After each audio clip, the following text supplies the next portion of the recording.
Absolutely. So now regarding the hijab, because hijab it can be a sensitive topic, sadly, for some people. I think it's very some of our sisters. Yeah, it's a part of the religion, a part of the deen, subhanallah. But it can be sensitive for some sisters. So we wanna look at what some of them say. For example, they say, okay, the men are just focusing on the hijab, telling women to wear the hijab, this and that. We're going to talk about the importance of the hijab from an Islamic perspective, and also this idea: is the hijab born for men? As the men are telling you to wear the hijab? Is it because they want you to wear the hijab? What's going on here? Look, first thing, I don't see any of this sensitive, right? We're Muslims. Absolutely. What does Muslim mean? Yani aslama, we submit. When we submit, it's no longer what I like, it's what Allah orders. Absolutely. It's not about what I don't like, it's what Allah has made haram, right? It's not about what makes sense to me or what's scientific or that. قال الله وقال رسول عليه الصلاة والسلام. Allah subhanahu wa ta'ala honored the Muslim woman with the hijab. If you look at Christian tradition, and you know from the Bible, or if you look at Jewish traditions, the hijab was tied to man's authority. In the Jewish tradition today, a woman doesn't wear hijab until she gets married. And from the authority of her husband, she covers her head. If you look at even the New Testament, the verses about the hijab are to show the man's authority on woman. And if she doesn't, then her head should be shaved. And if it's not shameful, then she should be covered. But that's not Islam. In Islam, the hijab has nothing to do with men and their authority. Meaning, if you're not married, hijab is still fard on you. If you're married, hijab is fard on you. If you're divorced, hijab is fard on you. If you're a widower, you're, all so on. So, hijab is really a concept in the Quran that's shown to honor a woman, right? To show her a woman of honor. Look, let's be honest, right? Like, I mean, forget sensitivity, forget cancel culture, forget everything. Let's just be straight, right? If we walk down London and we put a woman in a bikini, in a tight, dental floss bikini, every straight man that looks at her is judging her and lusting over her physical appearance. That's just honesty, Now, some men may be able to control it, like a good Muslim man controls it, but that is a natural desire that men have. And any man that tells you that he doesn't is either gay or lying. That's just the reality, right? Now, control is something different, right? When you see a woman in hijab, in abaya, in khimar, in niqab, in gloves, you cannot judge her on her measurements. You cannot say, this chest and this waist and this. Now you have to respect her for herself, for what comes out of her mouth, from her knowledge, from her piety, from her, this honor and this respect is right away. And you will see it even amongst kuffar.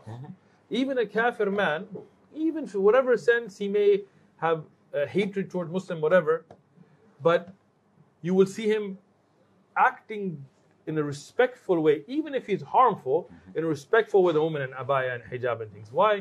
Because that is an honor that Allah gave to the Muslim woman, right? When we look at Western media, they played an amazing trick. They played a mental game, right? Vicious men like Weinstein and Epstein. Interesting, they're all Steens. Coincidence.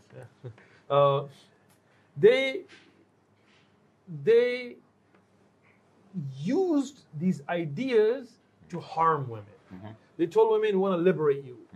You're backwards in these skirts and these blouses. We want to take you out of that. But what did they do? They took them out and then they attacked them. And they used them as bait.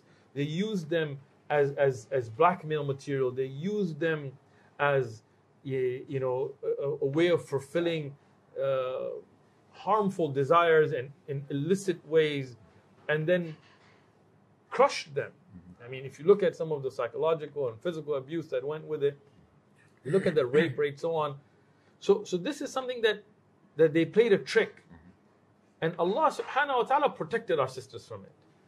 But some of our sisters, they're falling for the trick. You're having the wolf who wants to make you their meal act like as if they're protecting you. The wolf doesn't protect you. The shepherd dog protects you, And this is the problem. when you have a Muslim woman that doesn't put herself in khalwa with a non-Muslim man, a Muslim woman who protects her beauty, yes, in front of her father, her brother, those that she's safe from, yes, she can show her face and hands and things like this, you know, and then in front of her husband, she can show anything because that's where the natural desire is and should be. Then Allah protects her from those things. And when those are taken away and that harm comes, sometimes it's too late. By the time you realize that you've already been damaged and harmed and hurt and used in such ways that you can never repair it, even though, of course, tawbah and everything is there. But we don't want to put our sisters in that situation. We want to protect them as Allah wants to honor them and protect them with the hijab. This is an honor. This is something that is blessed, has nothing to do with men and their authority. It's got nothing to do with your husband or your father. It has to do with you and Allah. You know, subhanAllah, there's just a small thing I wanted to say, which is I mentioned before, and I was giving a lecture in the university, is like I said, if wearing the hijab is for men, which one do men like more? Seeing more skin or seeing less skin? Which one do we like? Right, Which one do we exactly. like? If it's for us, would we say wear more clothes or wear less clothes, right? Yeah. It's just basic common sense if exactly. you want to use it, subhanAllah. So what about like the women who say, some women, right? The hijab is for the time of the Sahaba, the companions, and we're new culture, we're new age now. Men are gay today? Yeah, I don't know. What's changed, right? No, this is ridiculous, you know? Yeah. Look, Allah subhanahu wa ta'ala did not reveal ayat with a expiration date. Unless there is nasikh and mansukh and you can have evidence for it. The ahkam of Allah for all times. Allah subhanahu wa ta'ala knew the 21st and 22nd and 20th and these different centuries would come and how the situation would be. Allah made, you know, salah for all times. You know, one brother, he was, you know, one of those people that had some issues, you know, they think they're very smart. And he was like, look, wudu was only for the time of the Prophet ﷺ because they were in a desert. And their sand got on them, you know. So I told him, Akhi, if that was true, then why would you make tayammum? More sand. You know, more sand, Yeah. right? It's not about that. Look, Allah knows best. Look, me and you are sitting here. Neither one of us wearing Speedos and little marble bags or anything like that. Look, we're dressed modestly as well. We have beards. Why? We don't say, oh, that was just for the Arab or for that time. No. Like, we make 5 times salah. We don't say that was for the time of the Prophet only. No. When Allah orders the hukam, it's still the day of judgment. And when we have the ijma, the consensus of the ummah on the hijab, like Ibn Hazm and Ibn Taymiyyah on the nuqad afterwards, and Ibn Abdul Barr and Ibn Qudama and An-Nawawi have mentioned ijma, consensus of the Muslim ummah that hijab is fard on the Muslim woman, khalas, no more debate. Absolutely. Either you're a Muslim and you submit, or again, if there is a sister that doesn't wear hijab, I'm not saying she's kafir, like I'm not, like, you know, we're not going to extremes here. Okay, say this is between me and Allah. I ask Allah for forgiveness. I ask Allah for the ability, and I ask Allah to give me, make my niyyah, move forward. Absolutely. But don't deny it. When you deny it and you try to go around it, or you make stupid comments like that was only for that time, that can put your iman. That's where your iman can get in danger. You know? Yeah, and I want to give like a very quick advice before we move on from this topic for the sisters is like, the biggest trick I've seen now, the shaitan plays with sisters that want to wear the hijab, and I've seen this consistently because, you know, shaitan has the khutwat steps, it's always the same.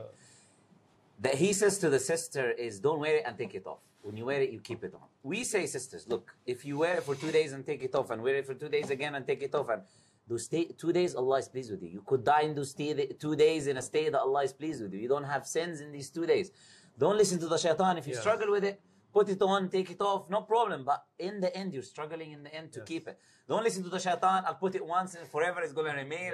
Like the shaitan. No, even if you struggle a bit by bit to reach that level, to reach that stage, it's more pleasing to Allah.